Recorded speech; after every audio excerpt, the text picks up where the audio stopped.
Mamen, gagawa naman ako ng napakasarap na binagoongan. Kaya syempre, dadamihan ko na para yung matitira. Pwede ko lagyan o sausawan ng mangga, mamen. At lalagyan ko rin ng gulay yan. At syempre, dahil akong tumira, ako unang dadali, mamen. Kaya naman, wag na nating patagalin. Gawa tayo ng napakadali pero napakasarap na pork binagoongan, mamen. Ano pang inaantay natin? Tirahin na natin, baka tirahin pa ng iba.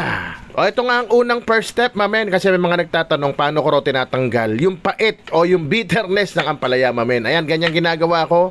Hinahati ko sa gitna, tapos ini-scrape ko yung white part gamit ang kutsara. Scrapein mo hanggang mawala yung pinakalahat ng white, mamen, para walang pakla kung gusto mo.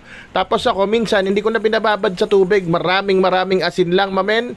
At hayaan ko yan, siguro mga inabot ng 7 to 10 minutes hanggang magtubig siya. So habang inaantay natin yon, iniwa ko na rin tong talong. Nahaba na, long talaga. At pinirito ko na. Ayan, mamen, mga after 7 to 10 minutes, hindi ko na naorasan. Ayan, ayan mo lang siya. Tapos, pag okay na, banlawan mo mga 5 hanggang 6 na beses para talagang mawala yung mga asin na nilagay natin. Mamen, majalat yon. At pag naprito na yung talong, iset aside mo muna. At same pan, same mantika, tutustay natin or gigisay natin yung ating pork. Yan, sasangkotsahin natin hanggang matusta siya at mag-render siya ng fats. Hindi natin tatapon yung fats niyan kasi isa yan sa magpapasarap sa ating bagoong, mamen. Ayan, nakakuha na ako ng tusta, sa set aside ko na. Pero nasa sa yan, mamen, kung gusto mong mas tostado, ikaw na bahala. Kasi Tom Jones na kami, mamen, kaya okay na yon. At same mantika, mamen, gigisa ko lang tong bawang, sibuyas at kamatis na hinog, mamen. Yan, gisahin mo yan. At kasi nga, ang gagamitin kong bagong dito, from the scratch tayo, mamen. Hilaw yung bagong na gagawin natin. Kaya kung kung luto na yung bagong na ilalagay mo, mamen, saglit na gisa lang yan. Ito, titimplahan muna natin yung bagoong. Ginisa ko lang saglit, sabay tinimplahan ko na kagad. Bikwasan mo na yan ng paminta. Asukal, mamen, hindi optional to kasi maalat yung bagoong. Kaya kailangan niya ng pambalanse, which is asukal. O nga pala, hinugasan ko yung bagoong ng 1 beses lang na mabilisan. Huwag mo dadamihan, mawala lasa niyan.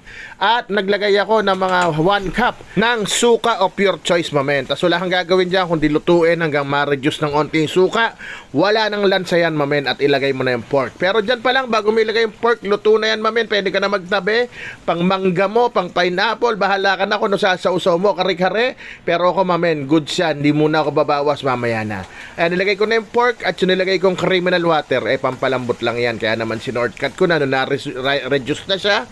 Malambot na yung pork, nilagay ko na yung sili at naglagay na ako ng ampalaya na wala ng bitterness sa buhay at niluto ko lang ng mga 1 minuto at idadagdag ko na rin maya-maya yung lalong magpapasarap dyan na paborito dito ng asawa ko, yung talong. Ayan, mamen. Goods na yan. Isang halo na lang, i-ready mo na yung kanin mo. Sigurado mapapalabang ka dito, mamen. At salamat sa mga patuloy na sumusubaybay kay mamen. Tinabi ko na. Pero nga pala, tirahin na natin kasi baka tirahin pa ng iba. Gutom na ako talaga. Kaya naman ito na nga. Sabi ko nga, ready nyo na yung kanin nyo. At sabay sigaw ng rapsa, mamen. Oops! Siyempre, ako tumira. Ako unang dadali. Mapapakanin na naman ng mamen nyo kahit nagda-diet. Sabaw, yan talaga. Sabaw pa lang ulam na osarsa. Mangga.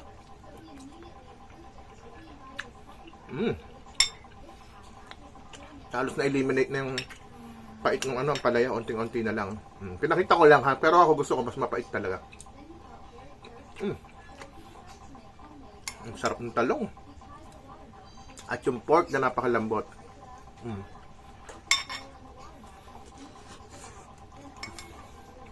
Mainit.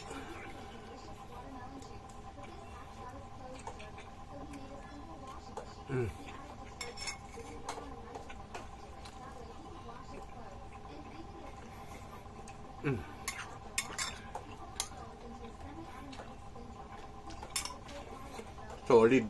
Try nyo. Dali, di ba? Pero masarap. Tapos